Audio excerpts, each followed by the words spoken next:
Hi అండి. మనము Shri Venkata Sai coaching centre కడపలో current affairs deal by doctor M Mallikarjunam. నేటి కాలంలో మనం ఉద్యోగాన్ని సాధించాలి అంటే మిగతా సబ్జెక్టులు ఎంత ఇంపార్టెంటో అంతకు మించి ఇంపార్టెంట్ కరెంట్ అఫైర్స్. ప్రతి ఒక్క ఎగ్జామ్ గ్రూప్ 4 మొదలుకొని ఐఏఎస్ వరకు, డిఎస్సి కావచ్చు, గ్రూప్ 1 కావచ్చు, గ్రూప్ 2 కావచ్చు, civils, SI, constable, SSC, CGL, ఏ ఎగ్జామ్ అయినా, బ్యాంకింగ్తో సహా ఏ ఎగ్జామ్ అయినా మనకు మోస్ట్ ఇంపార్టెంట్ సబ్జెక్ట్ ఏదయ్యా అంటే కరెంట్ అఫైర్స్. ఈ కరెంట్ అఫైర్స్ మనం ఏ విధంగా చదువుకోవాలి అంటేనా, ఒక రోజుకి సంబంధించిన అంశాలన్నీ కూడా, వ్యక్తులన్నీ ఒకచోట, ఆర్థిక అంశాలన్నీ ఒకచోట, సాంస్కృతిక అంశాలన్నీ ఒకచోట, రాజకీయ అంశాలన్నీ ఒకచోట, క్రీడా అంశాలన్నీ ఒకచోట, ఈ విధంగా చేర్చుకుంటూ వెళ్తే మనం ఖచ్చితంగా కరెంట్ అఫైర్స్ని సమగ్రంగా పూర్తి చేయగలుగుతాం. ఎప్పుడైతే మనము కరెంట్ అఫైర్స్ మీద అవగాహన, పట్టు సాధించగలుగుతామో అప్పుడే ఉద్యోగానికి మనము పూర్తి స్థాయిలో ప్రిపేర్ లేదా సన్నద్ధం అయినట్లు లెక్క. కాబట్టి కరెంట్ అఫైర్స్ను మనము అత్యంత సింపుల్గా, అత్యంత సమగ్రంగా, ముఖ్యమైనటువంటి అంశాలను శ్రీ వెంకట సాయి కోచింగ్ సెంటర్ వారి ఆధ్వర్యంలో మనము తెలుపుతున్నాం. కాబట్టి ప్రతి ఒక్కరూ కూడా ఇంపార్టెంట్ ఉన్నటువంటి క్వశ్చన్లన్నీ కూడా నోట్ చేసుకొని, బాగా అవగాహన చేసుకొని, ప్రతి ఒక్కరూ కూడా విజయం సాధించాలనే ఒక సదుద్దేశంతో ఈ వీడియో చేయడం జరుగుతున్నది. సబ్జెక్టులోకి వెళ్తే కనుక, సుభాష్ చంద్రబోస్ యొక్క 125వ జన్మదినంను పురస్కరించుకునేందుకు ఏర్పాటు చేసిన హై లెవెల్ కమిటీకి చైర్మన్ ఎవరు? సుభాష్ చంద్రబోస్ యొక్క 125వ జన్మదినంను పురస్కరించుకునేందుకు ఏర్పాటు చేసిన హై లెవెల్ కమిటీకి చైర్మన్ ఎవరయ్యా అంటేనా శ్రీ నరేంద్ర మోడీ. ఎవరండి ఇతను? భారత ప్రధాని. ఎవరండి? ప్రధానమంత్రి పిఎం నరేంద్ర మోడీ. మనకు సింపుల్గా ఇది కరెంట్ అఫైర్స్. సుభాష్ చంద్రబోస్ యొక్క 125వ జన్మదినంను పురస్కరించుకునేందుకు ఏర్పాటు చేసిన హై లెవెల్ కమిటీకి చైర్మన్ ఎవరంటే భారత ప్రధానమంత్రి శ్రీ నరేంద్ర మోడీ. ఇక్కడికి మనకు కరెంట్ అఫైర్స్ అయిపోయింది. కానీ ఇక్కడి నుంచి మనము దీంతో పాటు స్టాక్ జీకే లేదా స్టాండర్డ్ జీకేని చదివితేనే కరెంట్ అఫైర్స్ మీద మనకు పూర్తి స్థాయిలో అవగాహన ఉంటుంది. కాబట్టి దీనికి సంబంధించినటువంటి అంశాలు, సుభాష్ చంద్రబోస్కు సంబంధించినటువంటి అంశాలను మనం పరిశీలించినట్లయితే, జననం, సుభాష్ చంద్రబోస్ యొక్క జననం వచ్చేసి 1897 జనవరి 23. సుభాష్ చంద్రబోస్ ఎప్పుడు జన్మించారయ్యా అంటున్నా 1897 జనవరి 23 జన్మించారు. ఎక్కడ జన్మించారయ్యా అంటే కటక్. ఎక్కడ జన్మించారంటే కటక్. ఏ రాష్ట్రంలో ఉంది కటక్ అనేది? ఒడిషా. ఏ రాష్ట్రంలో ఉందంటే ఒడిషాలో ఉందండి. మరి జననం ఉన్నప్పుడు మరణం కూడా ఉంటుంది కాబట్టి మరణం 1945 ఆగస్ట్ 18.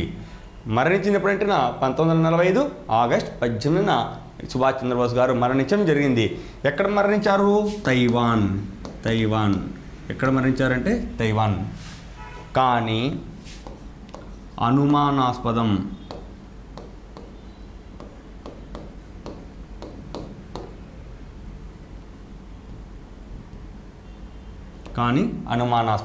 ఇది చాలా అనుమానాస్పదం అండి.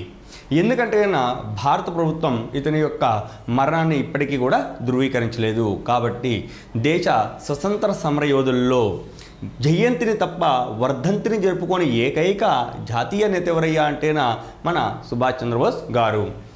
మరి ఇతనికి ఉన్నటువంటి బిరుదులు ఏమన్నా ఉన్నాయా అంటే బిరుదులు నేతాజీ, మరొకటి దేశభక్తుడు,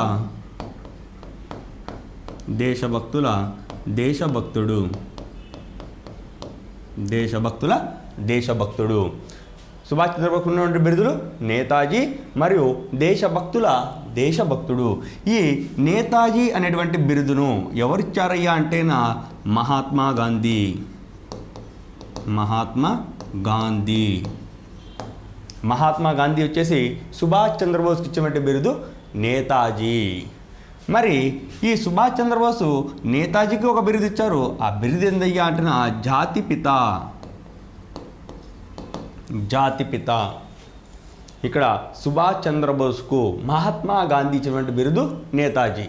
ఇదే సుభాష్ చంద్రబోసు మహాత్మా గాంధీ ఇచ్చిన బిరుదు అంటే జాతిపిత. మరి ఇతని యొక్క నినాదాలు ఏమన్నాయి అంటేనా చలో ఢిల్లీ, చలో ఢిల్లీ. మరొకటి నాకు రక్తం ఇవ్వండి, నాకు రక్తం ఇవ్వండి, మీకు స్వతంత్రం ఇస్తాను, మీకు స్వతంత్రం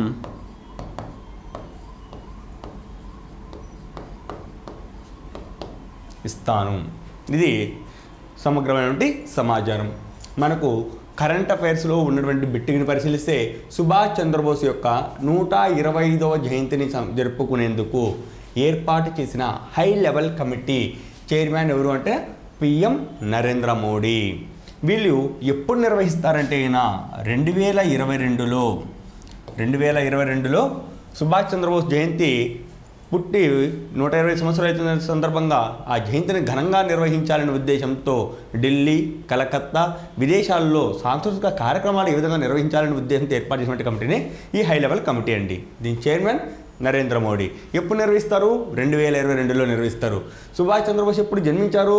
1897 జనవరి 23న జన్మించారు.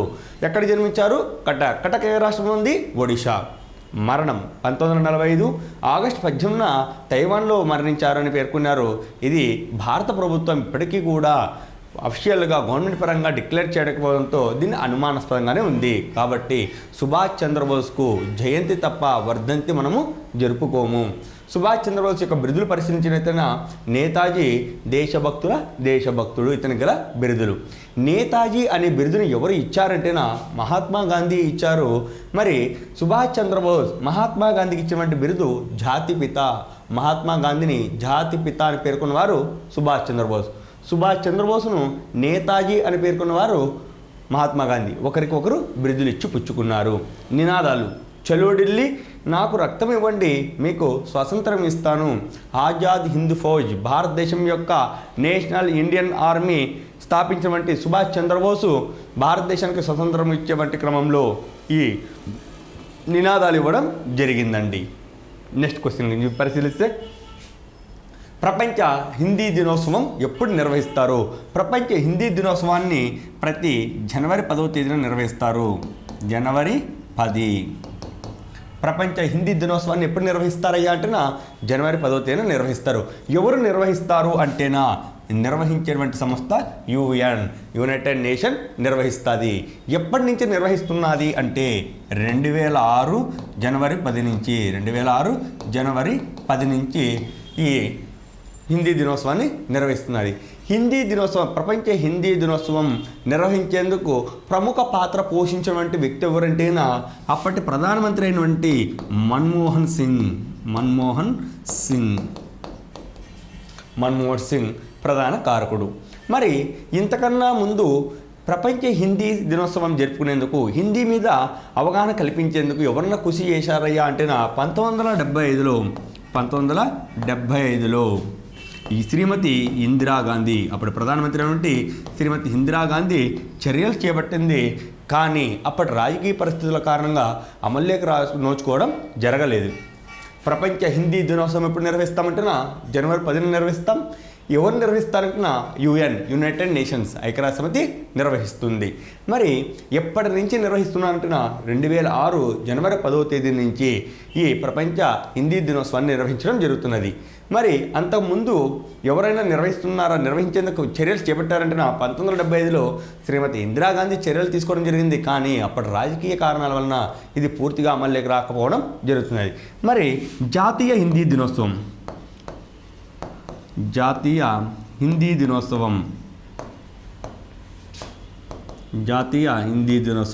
ఎప్పుడు నిర్వహిస్తారంటే సెప్టెంబర్ 14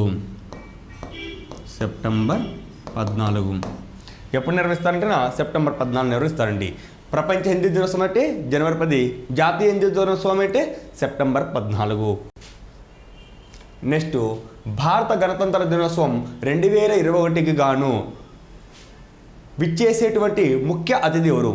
మన దేశానికి మొదటి గణతంత్ర దినోత్సవం 1950 జనవరి 26 నుంచి ఇంతవరకు మనకు జరుపుకునేటువంటి ప్రతి గణతంత్ర దినోత్సవానికి వివిధ దేశాధినేతలను ఇక్కడికి ప్రముఖ అతిథులుగా, ముఖ్యమైన అతిథులుగా తీసుకురావడం ఆచారంగా ఉన్నది. ఇటువంటి ఆచారాన్ని కొనసాగిస్తూ 2021 జనవరి 26న గణతంత్ర దినోత్సవానికి విచ్చేటువంటి ప్రముఖ విదేశీ అధ్యక్షుడు ఎవరంటేగిన రిపబ్లిక్ ఆఫ్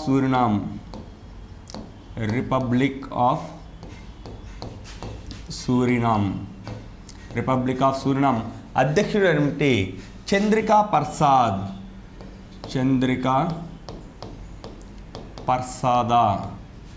సంతోక్షి.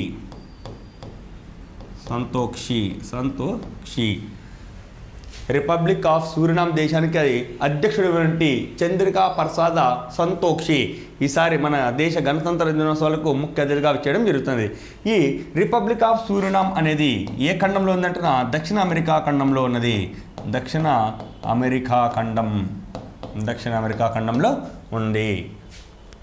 భారత గణతంత్ర దినోత్సవం 2021కి గాను ఇచ్చేటువంటి ముఖ్య అతిథి ఎవరయ్యాటన రిపబ్లిక్ ఆఫ్ సూరినామ్ దేశ అధ్యక్షుడైనటువంటి చంద్రికా పర్సాద సంతోక్షి. మరి రిపబ్లిక్ ఆఫ్ సూరినామ్ ఏ ఖండంలో ఉందంటేనా దక్షిణ అమెరికా ఖండంలో ఉందండి.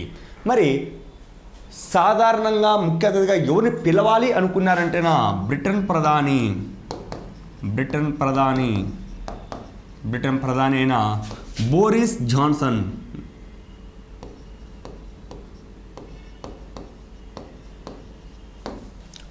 జాన్సన్ను ముఖ్య అతిథిగా పిలవాలనుకున్నారు. కానీ ఐరోపా ఖండంలో బాగా ప్రభావితం చేస్తున్నటువంటి కొత్త రకం కరోనా స్ట్రెయిన్ కారణంగా ఇతని యొక్క పర్యటన రద్దు చేయబడింది.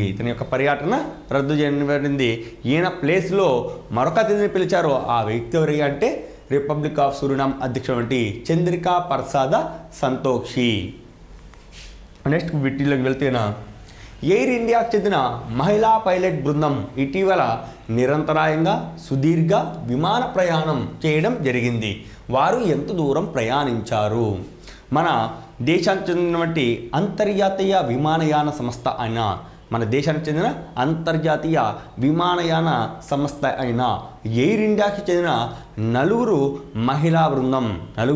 మహిళా బృందం వీళ్ళు అత్యంత దూరం నిరంతరాయంగా ప్రయాణించారు. ఎంత దూరం ప్రయాణించారయ్యా అంటేనా 16,000 కిలోమీటర్లు ప్రయాణించారండి.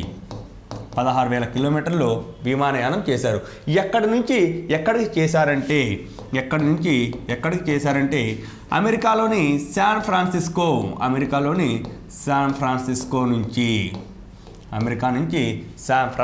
నుంచి ఇండియాలోని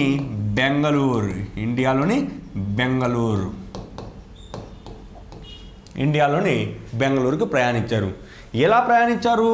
వయా ఉత్తర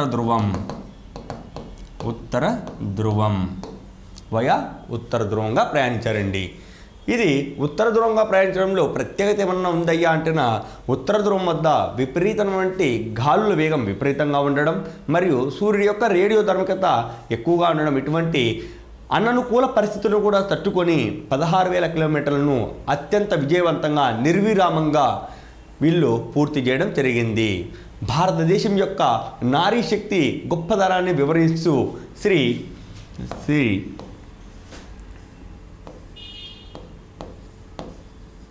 హర్దీప్ సింగ్ పూరి పౌర విమానయాన శాఖ మంత్రి వంటి శ్రీ హర్దీప్ సింగ్ పూరి గారు మన నారీ శక్తిని ప్రపంచవ్యాప్తంగా తెలియజేశారని కీర్తించడం జరిగింది. ఎంతమంది? 4. ఎవరెవరు చూద్దామా? ఎవరెవరు అంటేనా ఒకరు కెప్టెన్ జోయా అగర్వాల్,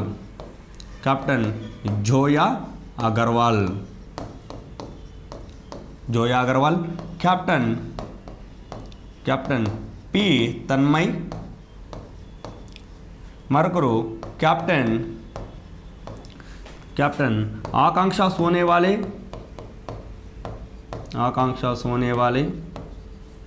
మరొకరు కెప్టెన్ శివాని మన్సస్, శివాని మన్వాస్, వీళ్ళు నలుగురండి. ఎయిర్ ఇండియాకు చెందిన మహిళా పైలట్ బృందం ఇటీవల నిరంతరాయంగా సుదీర్ఘ విమానయానం చేయడం జరిగింది. వారు ఎంత దూరం ప్రయాణించారంటే 16,000 కిలోమీటర్లు ప్రయాణించారు. ఎక్కడి నుంచి ఎక్కడ ప్రయాణించారు? అమెరికాలోని శాన్ ఫ్రాన్సిస్కో నుంచి ఇండియాలోని బెంగళూరుకు నిరంతరాయంగా నిర్విఘ్నంగా ప్రయాణించడం జరిగింది. ఏ రూట్లో ప్రయాణించారు? వయా ఉత్తర ధ్రువం మీదుగా ప్రయాణించారు. ఎంతమంది? 4 మహిళా పైలట్లు. ఎవరెవరు? Captain Zoya Agarwal, captain P Tanmay, captain Akanksha Sonaware, captain Shivali Manhas. వీళ్ళలో పి తన్మయ్, ఈ పి తన్మయ్ అనేటువంటి మహిళ మన తెలుగువారు కావడం మనకు చాలా గొప్ప విషయం. ఈ నలుగురి యొక్క నారీ శక్తి, భారతీయుల యొక్క మహిళా శక్తి గురించి ప్రపంచానికి తెలియజేసినారని కీర్తించింది ఎవరయ్యా అంటున్నా పౌర విమానయాన శాఖ మంత్రి అయినటువంటి శ్రీ హర్దీప్ సింగ్ పూరి గారు తెలిపడం జరిగింది. నెక్స్ట్ క్వశ్చన్ చూస్తే ఎయిర్టెల్ చీఫ్ ఇన్ఫర్మేషన్ ఆఫీసర్గా ఇటీవల నియమితులైన వారు ఎవరు? ఎయిర్టెల్ చీఫ్ ఇన్ఫర్మేషన్ ఆఫీసర్గా ఇటీవల నియమితులైన వారు ఎవరయ్యా అంటున్నా ప్రదీప్ కపూర్.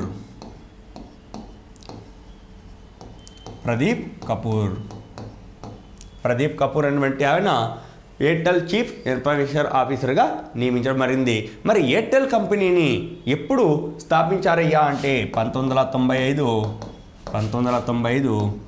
జూలై 7వ తేదీన స్థాపించడం జరిగింది. 1995 జూలై 7వ తేదీన స్థాపించడం జరిగింది. భారతదేశంలో ప్రముఖ మొబైల్ నెట్వర్కింగ్ కంపెనీ అయినటువంటి ఎయిర్టెల్ కంపెనీ 1995 జూలై 7న స్థాపించారు. దీని యొక్క చీఫ్ ఇన్ఫర్మేషన్ ఆఫీసర్గా ఎవరు నియమించారంటే ప్రదీప్ కపూర్ను నియమించడం జరిగింది. నెక్స్ట్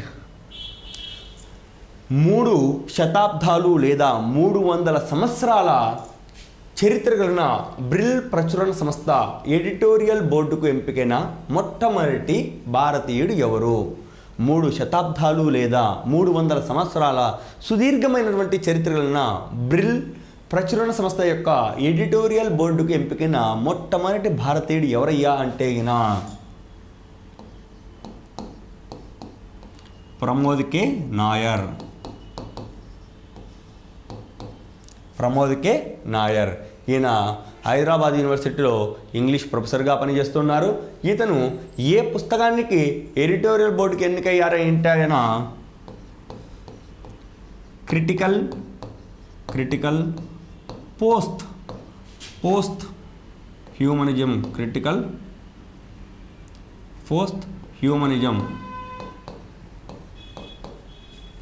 పోస్ట్ హ్యూమనిజం అనేటువంటి గ్రంథానికి నేను ఎడిటోరియల్ బోర్డులో సభ్యత్వం పొందడం జరిగినది. మరి ఈ బ్రిల్ ప్రచురణ సంస్థను ఎప్పుడు స్థాపించారయ్యా అంటేనా 1683లో స్థాపించారండి. 1683లో స్థాపించారు. ఎక్కడ స్థాపించారంటేనా నెదర్లాండ్స్లోని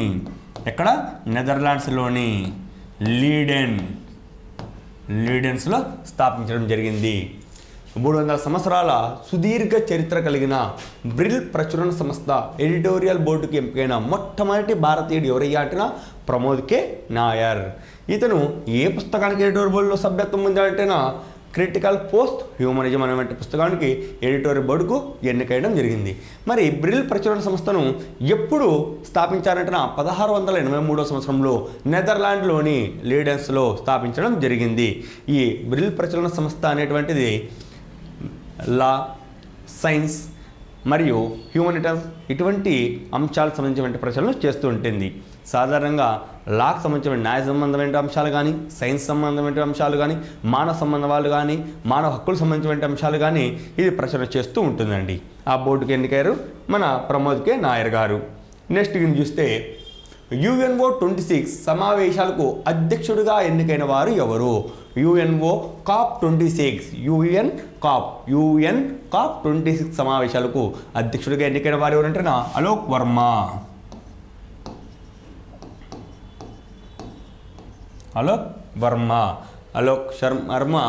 ఈ UN COP 26 సమావేశాలకు అధ్యక్షుడిగా ఎన్నికయ్యారు.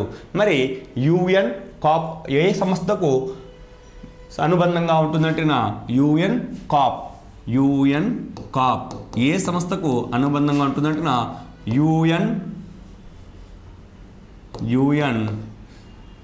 యుఎన్ఎఫ్సిసిసి అండి. యుఎన్ కాప్ ఏ సంస్థకు అనుబంధంగా పనిచేస్తుంటున్న యుఎన్ఎఫ్సిసిసి. మరి యుఎన్ఎఫ్సిసి అనగా United nations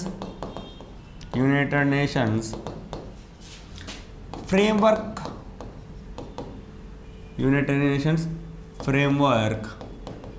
convention of climate change.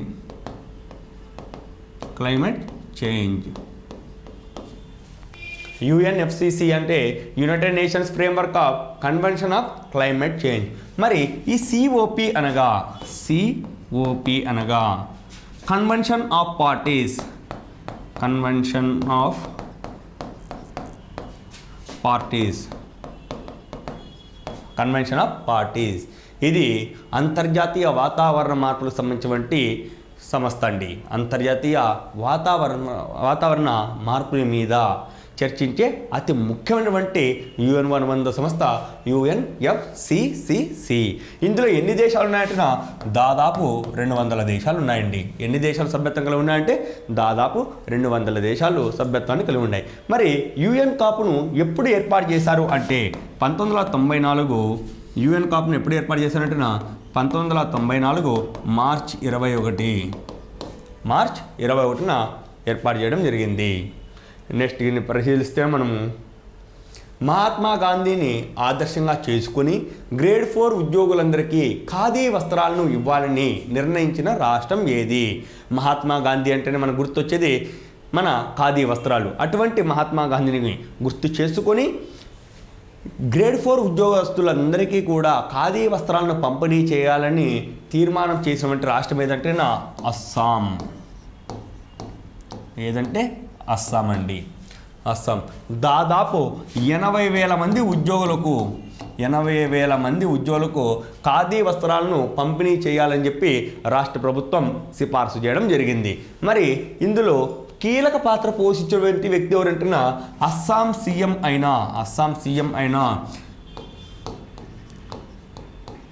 Sarbananda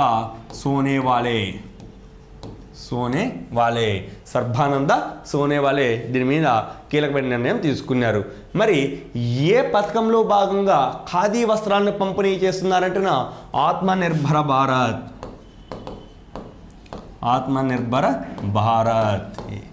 ఏ పథకంలో భాగంగా చేస్తున్నారంటేనా ఆత్మనిర్భర భారత్ అండి. మహాత్మా గాంధీని ఆదర్శంగా చేసుకొని గ్రేడ్ 4 ఉద్యోగులందరికీ ఖాదీ వస్త్రాలను ఇవ్వాలని నిర్ణయించిన రాష్ట్రం ఏదంటే అస్సాం. ఎంతమందికి ఇవ్వాలని ప్రతిపాదించింది? దాదాపు 80,000 మందికి. ఈ ఖాదీ వస్త్రాలను పంపిణీ చేసేందుకు కీలకమైన నిర్ణయం తీసుకున్న వ్యక్తి ఎవరు? అస్సాం సీఎం అయినటువంటి సర్బానంద సోనేవాలే. మరి ఏ పథకంలో భాగంగా ఖాదీ వస్త్రాలను పంపిణీ చేయాలని పేర్కొన్నారంటే ఆత్మనిర్భర భారత్ పథకంలో భాగంగా ఖాదీ వస్త్రాలను పంపిణీ చేస్తున్నారండి. నెక్స్ట్ క్వశ్చన్ గురించి పరిశీలిస్తే సియాచిన్, లడక్ వంటి ఎత్తైన ప్రాంతాలలో సైనికులను చలి తీవ్రత నుంచి కాపాడేందుకు హమ్తపక్ స్పేస్ హీటింగ్ డివైస్ను రూపొందించిన సంస్థ ఏది? మనకు చూస్తుంటాం పేపర్లో కానీ లేటైన వార్తల్లో కానీ గమనిస్తుంటాం. చలికి తట్టుకోలేక సియాచిన్, లడక్ వంటి ప్రాంతాల్లో ప్రజలు కానీ లేదంటే సైనికులు కానీ మరణిస్తూ ఉంటారని అప్పుడప్పుడు మన పత్రికల్లో కానీ సామాజిక మీడియాలో కానీ టీవీలలో కానీ గమనిస్తుంటాం. అటువంటి చలి తీవ్రత నుంచి సైనికులు కాపాడుకోవాలి అనే ఉద్దేశంతో హమ్తపక్ స్పేస్ హీటింగ్ డివైస్ను ఒక హీటర్ను రూపొందించడం జరిగింది ఒక రక్షణ సంస్థ. ఆ సంస్థ ఏదయ్యా అంటే డిఆర్డిఓ అండి. ఈ డిఆర్డిఓ రూపొందించిన హమ్తపక్ స్పేస్ హీటింగ్ డివైస్ యొక్క మరొక పేరే బుఖారీ. హమ్తపక్ స్పేస్ హీటింగ్ డివైస్ని బుఖారీ అని కూడా పిలుస్తాం. మరి డిఆర్డిఓ యొక్క పూర్తి పేరు ఏం చూస్తున్నా డిఫెన్స్ రీసెర్చ్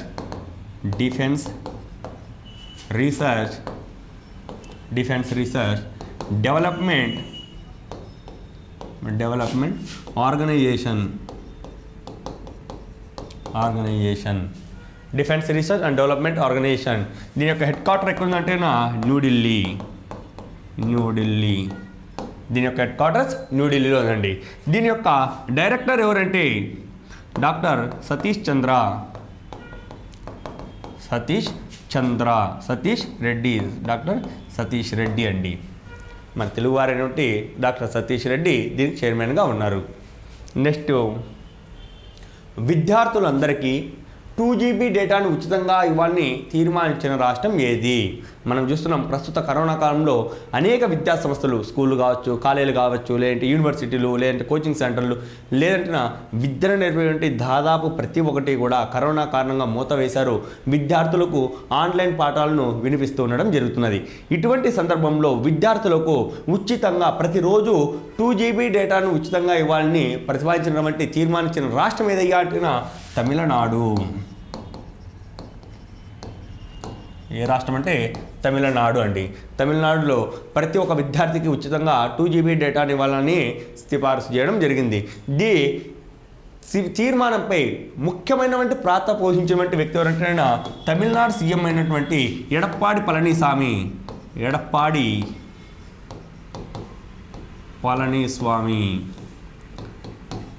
వ్యక్తుల పేర్లు కూడా చాలా ఇంపార్టెంట్ అండి. మనము అక్కడక్కడ ఒక్కొక్క సీఎం పేరు కానీ, గవర్నర్ పేరు కానీ, ఒక వ్యక్తి పేరు కానీ చదువుకుంటూ పోతేనా చివరికి మనకి జీకే మొత్తం కూడా కవర్ అయిపోతూ వస్తుంది. అక్కడ అస్సాం గవర్నర్ అని చెప్పుకున్నాం సర్బానంద సోనేవాలే. ఇక్కడ తమిళనాడు సీఎం ఎవరని చెప్పుకుంటున్నాం ఎడప్పాడి పళనిస్వామి. ఈయన ప్రతిరోజు 2 GB డేటాను ఉచితంగా ఇవ్వాలని పేర్కొనడం జరిగింది తమిళనాడులోని విద్యార్థులందరికీ.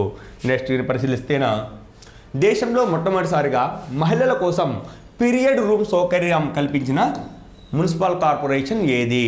దేశంలో మొట్టమొదటిసారిగా మహిళల కోసం పీరియడ్ రూమ్ సౌకర్యం కల్పించినటువంటి కార్పొరేషన్ ఏది అంటే థానే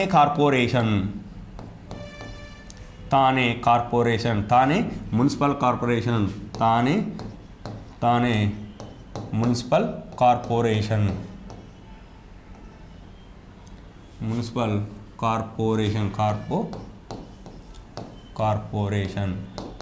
తానే మున్సిపల్ కార్పొరేషన్ వచ్చేసి మహిళలకు నెలసరి సమయంలో వాళ్ళకు అవసరమైనటువంటి రన్నింగ్ వాటర్ కానీ, సోప్స్ కానీ, ప్యాడ్స్ కానీ, శానిటరీ ఐటమ్స్ ఏమేమి ఉన్నాయో అన్నీ కూడా వాళ్ళకు సులభ కాంప్లెక్స్తో పాటు సపరేట్గా ఒక పీరియడ్ రూమ్ అనేది ఏర్పాటు చేయడం జరిగింది. దీనివలన వాళ్ళ యొక్క సాంఘిక సమస్యలను, వాళ్ళ యొక్క వ్యక్తిగత సమస్యలను పరిష్కరించడానికి అవకాశం కల్పిస్తున్నది. దేశంలో మొట్టమొదటిది ఏదంటే తానే మున్సిపల్ కార్పొరేషన్ అండి. నెక్స్ట్ క్వశ్చన్ పరిశీలిస్తే, ఇండియా పోస్ట్ పేమెంట్ బ్యాంక్ ఎండి మరియు సిఇఓగా నియమించిన వారు ఎవరు? ఇండియా పోస్ట్ పేమెంట్ బ్యాంక్ అంటేనా మన పోస్ట్ ఆఫీసులలో డబ్బులు వేస్తున్నాం, తీసుకుంటున్నాం. ఇప్పుడు పోస్ట్ ఆఫీస్లో ఉత్తరాలతో పాటు బ్యాంకింగ్ కూడా ఏర్పడింది. ఆ బ్యాంక్నే ఇండియా పోస్ట్ పేమెంట్ బ్యాంక్ మనము చెప్తున్నామండి. మరి ఆ ఇండియా పోస్ట్ పేమెంట్ బ్యాంక్ ఎండి మరియు సిఇఓగా నియమించబడిన వ్యక్తి ఎవరు అంటే జె వెంకట్రాము. ఈయన ఎండి మరియు సిఇఓగా నియమించబడినారండి. ఇక్కడ మరొక ఇంపార్టెంట్ బిట్ ఏమంటే ఇండియా పోస్ట్ పేమెంట్ బ్యాంక్ యొక్క సెక్రటరీ ఎవరు అని అడుగుతారండి. సెక్రటరీ చాలా ఇంపార్టెంట్ బిట్. సెక్రటరీ ఎవరంటున్నా ప్రదీప్ కుమార్ బిషోయి అండి. ఈయన సెక్రటరీ, ఈయన సిఇఓ మరియు ఎండి అండి. మరి ఇండియా పోస్ట్ పేమెంట్ బ్యాంక్ను ఎప్పుడు స్థాపించారంటే 2018 సెప్టెంబర్ 1 స్థాపించారు. నెక్స్ట్ క్వశ్చన్ పరిశీలిస్తే, భారత అంతరిక్ష పరిశోధన సంస్థ ఇస్రో అండి, ఇండియన్ స్పేస్ రీసెర్చ్ ఆర్గనైజేషన్ ప్రతిష్టాత్మకంగా చేపట్టినటువంటి గగన్యాన్ మిషన్ కోసం ఫ్లైట్ సర్జన్ల శిక్షణ కోసం ఏ దేశంతో ఒప్పందం చేసుకుంది? మన దేశం వచ్చేసి మానవ సహిత అంతరిక్ష ప్రయోగాలు నిర్వహించాలని చాలా ఉత్కంఠతో మరియు చాలా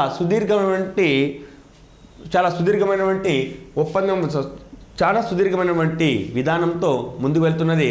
తన యొక్క గగన్యాన్ మిషన్ కోసం గగన్యాన్ మిషన్ కోసం ఫ్లైట్ సర్జన్లు వాళ్ళ యొక్క రోజసీ ప్రయాణంలో ఏర్పడే ఆరోగ్య సమస్యలను వాళ్ళే పరిష్కరించేందుకు ఫ్లైట్ సర్జన్లు అంటారండి. దీనికి శిక్షణా కార్యక్రమం ఏ దేశంతో ఒప్పందం చేస్తున్నట్టున రష్యా అండి. రష్యాతో ఒప్పందం చేసుకుంది. రష్యాతోనే ఈ శిక్షణ ఒప్పందాన్ని ఎందుకు చేసుకున్నట్టున భారతదేశానికి మరియు రష్యాకు ఉన్నటువంటి అంతరిక్ష ప్రయోగ సంబంధాలు కావచ్చు, లేదంటే రష్యాకు ఉన్నటువంటి అంతరిక్ష ప్రయోగాలలో గల అనుభవం కావచ్చు. ఈ రెండు అంశాలు ఆధారం చేసుకుని ఇస్రో ఇక్కడ రష్యాతో గగనయాన్ పైలట్ల శిక్షణ కోసం ఒప్పందం చేసుకున్నది. నెక్స్ట్ క్వశ్చన్ నేను పరిశీలిస్తే జల పర్యాటకాన్ని అభివృద్ధి పరిచేందుకు inland waterways authority of India ఏదండి inland waterways authority of India inland waterways authority of ఇండియాతో ఒప్పందం చేసుకున్న రాష్ట్రం ఏదయ్యా అంటే యూపీ. ఒప్పందం చేసుకున్న రాష్ట్రం ఏదయ్యా అంటే యూపీ. భారతదేశంలో అతిపెద్ద రాష్ట్రాలలో రెండవ పెద్ద రాష్ట్రం ఇప్పుడు ఉత్తరప్రదేశ్. మరి ఆ ఉత్తరప్రదేశ్కి మరి గమనించినట్లయితే ఉత్తరప్రదేశ్లో అనేక నదులు ఉన్నాయి. ముఖ్యమైన నదులు పరిశీలించిన యమునా నది, గంగా నది, ఇంకా గోమతి, సరయు ఇటువంటి నదులు నిర్విరామంగా సంవత్సర కాలం పొడవునా ప్రయాణిస్తున్నాయి. ఈ నదీ తీరంలో ప్రసిద్ధమైనటువంటి పుణ్యక్షేత్రాలు పర్యాటక ప్రాంతాలు ఉన్నాయి.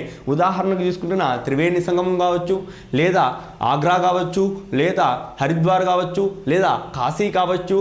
ఇటువంటి ప్రసిద్ధ ప్రదేశాలలో పర్యాటక రంగాన్ని జలమార్గాలలో పర్యాటక రంగాన్ని అభివృద్ధి పరిచేందుకు ఇక్కడ ఇన్లాండ్ వాటర్వేస్ అథారిటీ ఆఫ్ ఇండియాతో ఉత్తరప్రదేశ్ ప్రభుత్వం ఒప్పందం చేసుకుంది. నెక్స్ట్ క్వశ్చన్ మీరు పరిశీలిస్తే ఎకో రిట్రీట్ 2020 రెండవ ఎడిషన్ను ఇటీవల 5 ప్రాంతాల్లో ప్రారంభించిన రాష్ట్రం. క్వశ్చన్లోనే ఉందండి. Echo retreat. ఎకో అంటేనా పర్యావరణాన్ని అభివృద్ధి పరుచుకునేందుకు ఇక్కడ 2020 రెండవ ఎడిషన్ను 5 ప్రాంతాల్లో ఒక రాష్ట్రము ప్రవేశపెట్టింది. ఆ రాష్ట్రం ఏదయ్యా అంటేనా ఒడిషా. ఆ రాష్ట్రం ఏదయ్యా అంటే ఒడిషా. మరి ఎక్కడెక్కడ ప్రారంభించిందంటేనా కటక్, భువనేశ్వర్,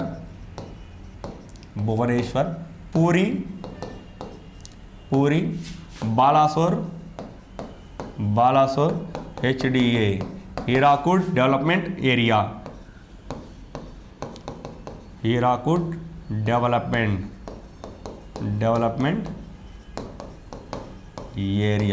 మొత్తం 5 ప్రాంతాలలో ఎకో రిట్రీట్ రెండవ ఎడిషన్ను ప్రారంభించింది ఒడిషా రాష్ట్ర ప్రభుత్వం. నెక్స్ట్ పరిశీలిస్తే చిన్న తరహా పైకప్పు సౌర వ్యవస్థ నిర్మాణాల కోసం సిడ్బీతో ఒప్పందం చేసుకున్న సంస్థ ఏది? అంటే టాటా పవర్. ఏది? టాటా పవర్ అండి. ఇక్కడ టాటా పవర్ కంపెనీ వాళ్ళు వచ్చేసి సిడ్బీతో ఒప్పందం చేసుకున్నారు. ఎందుకంటే ఇంటిపైన కానీ లేదంటే ఏమన్నా బిల్డింగుల మీద కానీ చిన్న సౌర వ్యవస్థలు సౌర విద్యుత్తును రూపొందించుకునేందుకు ఉత్పత్తి చేసేందుకు సిడ్బీతో ఒప్పందం చేసుకోవడం జరిగింది. మరి దీనివల్ల ఉపయోగం ఏంటయ్యా అంటేనా ఆ సౌర విద్యుత్తును తమ యొక్క అవసరాలకు వినియోగించుకోవచ్చు. దానితో పాటు మిగిలినటువంటి విద్యుత్తును గ్రిడ్కు అనుసంధానం చేసుకొని విద్యుత్తును వాళ్ళు అమ్ముకునేదానికి కూడా అవకాశం కల్పించబడింది. మరి సిడ్బీ అంటే స్మాల్ ఇండస్ట్రీస్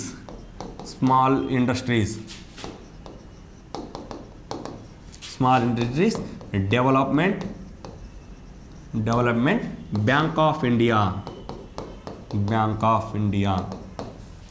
సిడ్బీ అంటే small industries development bank of India. దీనిని ఎప్పుడు ప్రారంభించారంటే 1990 ఏప్రిల్ 2న ప్రారంభించారండి. సిడ్బీ బ్యాంకును ఎప్పుడు ప్రారంభించారు అంటే 1990 ఏప్రిల్ 2వ తేదీన ప్రారంభించారు. టాటా పవర్ని ఎప్పుడు ప్రారంభించారంటే 1911లో ప్రారంభించారండి. 1911లో టాటా పవర్ను ప్రారంభించారు. సిడ్బీని అయితే 1990 ఏప్రిల్ 2వ తేదీన ప్రారంభించారు. ఈ రెండు వాటి మధ్య జరిగిన ఒప్పందం దేని మీద జరిగిందంటే సౌర వ్యవస్థల మీద జరిగిందండి. నెక్స్ట్ మరొక క్వశ్చన్. భారత రక్షణ సిబ్బందికి బ్యాంకింగ్ సదుపాయాల కల్పన కోసం శౌర్య శాలరీ అకౌంట్ విధానాన్ని కల్పించిన బ్యాంక్ ఏది? భారత రక్షణ సిబ్బందిలో ఉన్నటువంటి వాళ్ళకి అనుకూలంగా వాళ్ళకు అతి తక్కువ వడ్డీకే రుణాలు ఇచ్చేందుకు ఏర్పాటుకు కల్పించినటువంటి బ్యాంక్ ఏదంటే బంధన్ బ్యాంక్. ఏ బ్యాంక్ అంటే బంధన్ బ్యాంక్. బంధన్ బ్యాంక్ అండి. మరి ఈ బంధన్ బ్యాంకును ఎప్పుడు ప్రారంభించారు అంటే 2015 ఆగస్టు 18న ప్రారంభించారు. 2015 ఆగస్టు 18న ప్రారంభించారు. మరి బంధన్ బ్యాంక్ యొక్క ప్రధాన కార్యాలయం ఎక్కడుందంటేనా బంధన్ బ్యాంక్ ప్రధాన కార్యాలయం కలకత్తా. స్థాపకుడు బంధన్ బ్యాంక్ స్థాపకుడు ఎవరంటేనా చంద్రశేఖర్ ఘోష్.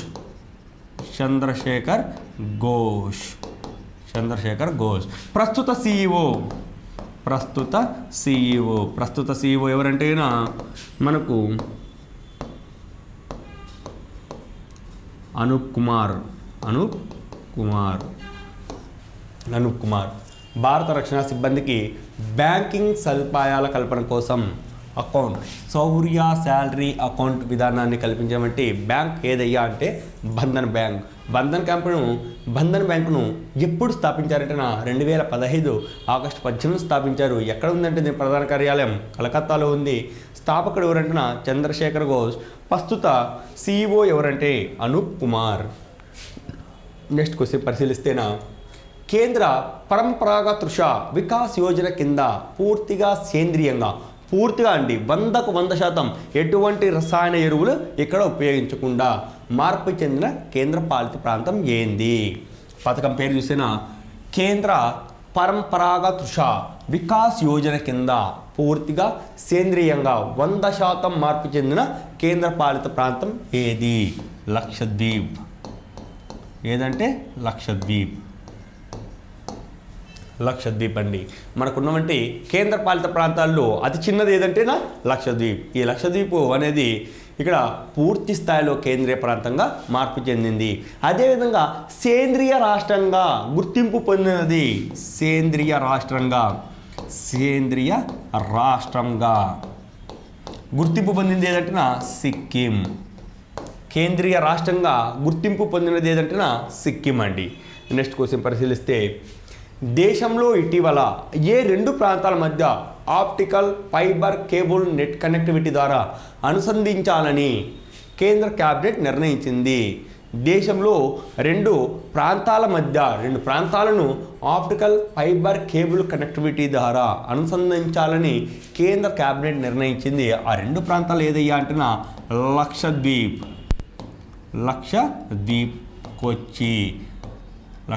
కొచ్చి. ఉదాహరణకు మీరు బాగా గమనిస్తేనా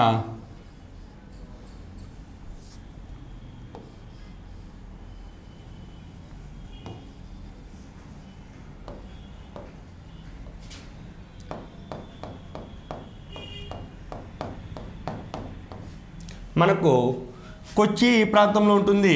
కొచ్చి ఇక్కడైతేనా లక్షద్వీపులు సముద్రం నుంచి ఇక్కడ ఆప్టికల్ ఫైబర్ కనెక్టివిటీని ఏర్పాటు చేయాలని కేంద్ర ప్రభుత్వం నిర్ణయించిందండి. నెక్స్ట్ క్వశ్చన్ పరిశీలిస్తేనా ఏ రాష్ట్ర ప్రభుత్వం పూర్తిగా రాష్ట్రం మొత్తాన్ని నియంత్రిత ప్రాంతంగా ప్రకటించింది? సాధారణంగా ఎక్కడా కూడా రాష్ట్ర ప్రభుత్వాలు రెస్ట్రిక్టెడ్ ఏరియాగా ప్రకటించండి. కానీ కొన్ని ఆరోగ్య కారణాల వలన కొన్ని వ్యాధుల కారణంగా పంజాబ్ రాష్ట్రం, ఏ రాష్ట్రం అండి? పంజాబ్ రాష్ట్ర ప్రభుత్వం పూర్తి పంజాబ్ రాష్ట్రాన్ని నియంత్రిత రెస్ట్రిక్టెడ్ ఏరియాగా ప్రకటించడం జరిగింది. ఎందువలన అంటే ఏవియల్ ఇన్ఫ్లుయెంజా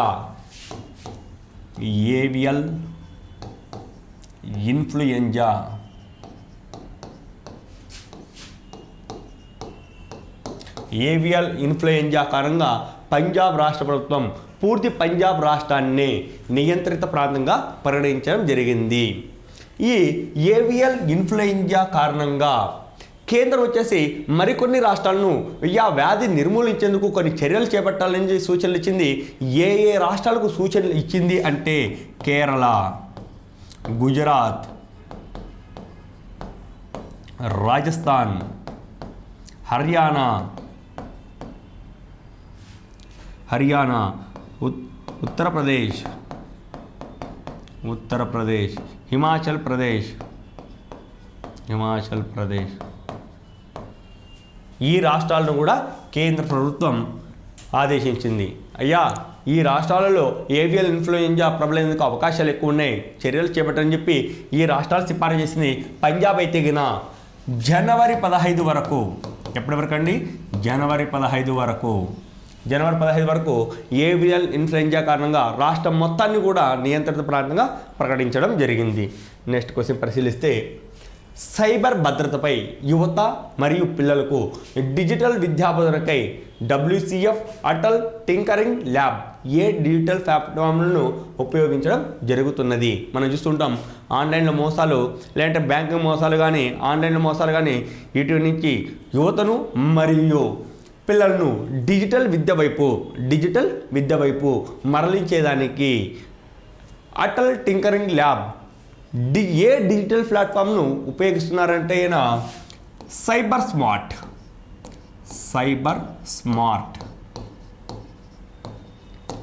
స్మార్ట్ అనేటువంటి డిజిటల్ ప్లాట్ఫామ్ను ఉపయోగించి వీళ్ళకు డిజిటల్ విద్యాబోధనకై ఉపయోగిస్తున్నారు.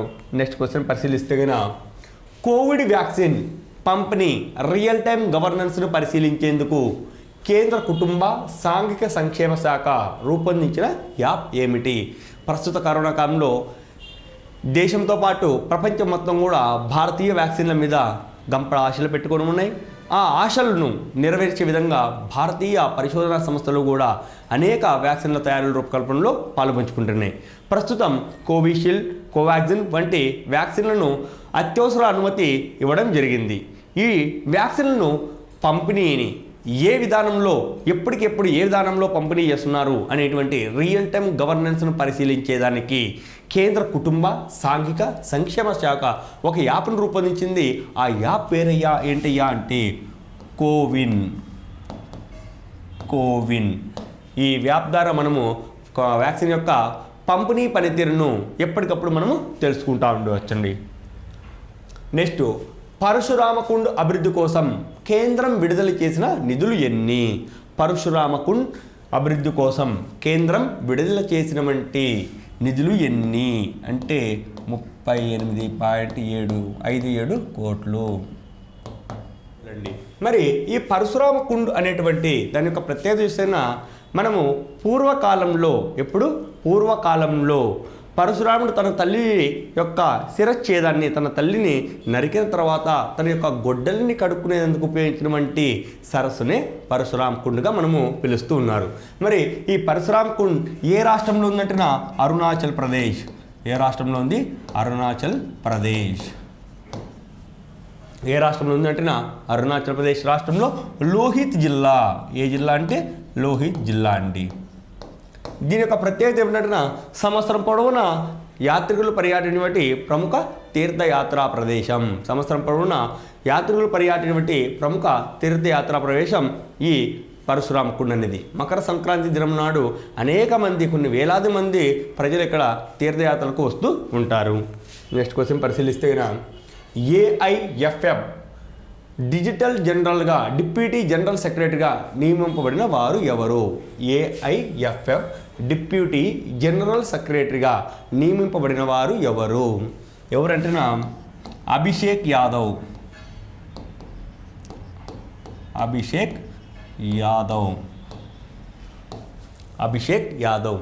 ఈ అభిషేక్ యాదవ్ వచ్చేసి సునీల్ ఛెత్రి, మహేష్ భన్వాలా ఇటువంటి అత్యంత సీనియర్ ప్లేయర్లతో ఆడినటువంటి ప్రముఖ ఆటగాడండి. ఇతను వచ్చేసి మొట్టమొదటిసారిగా డిప్యూటీ జనరల్ సెక్రటరీ పదవికి నియమించడం జరిగింది.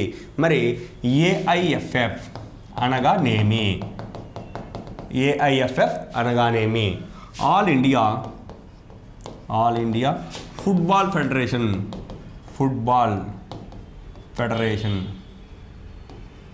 All India football federation.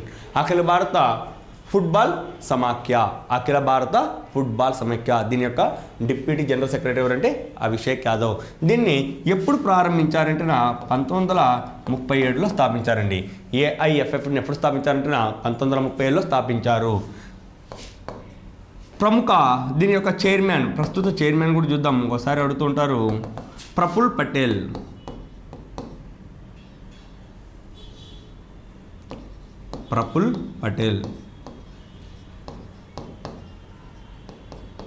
Praful Patel అండి. నెక్స్ట్ క్వశ్చన్ పరిశీలిస్తేనా ఇక్కడికి 10వ తేదీ జనవరి 2021కి సంబంధించినటువంటి అత్యంత ముఖ్యమైన కరెంట్ అఫైర్స్. మీరు ముఖ్యమైనటువంటి మరొకసారి పూర్తిగా విని మీకు అన్నీ కూడా నోట్స్లో రాసుకొని సమగ్రంగా ఏ రోజుకు ఆ రోజు కరెంట్ అఫైర్స్ నేర్చుకుంటూ ఉంటే, దాని మీద అవగాహన కల్పించుకుంటూ ఉంటే ఉద్యోగ సాధనలో మిగతా వారితో మీరు చాలా ముందు స్థాయిలో ఉద్యోగ సాధనలో మీరు మిగతా వాళ్ళతో చాలా ముందుగా ఉండి గట్టి పోటీని ఇచ్చి ఉద్యోగ సాధనలో మీరు శిఖరాగ్రానికి చేరుకుంటారని ఆశిస్తున్నాం.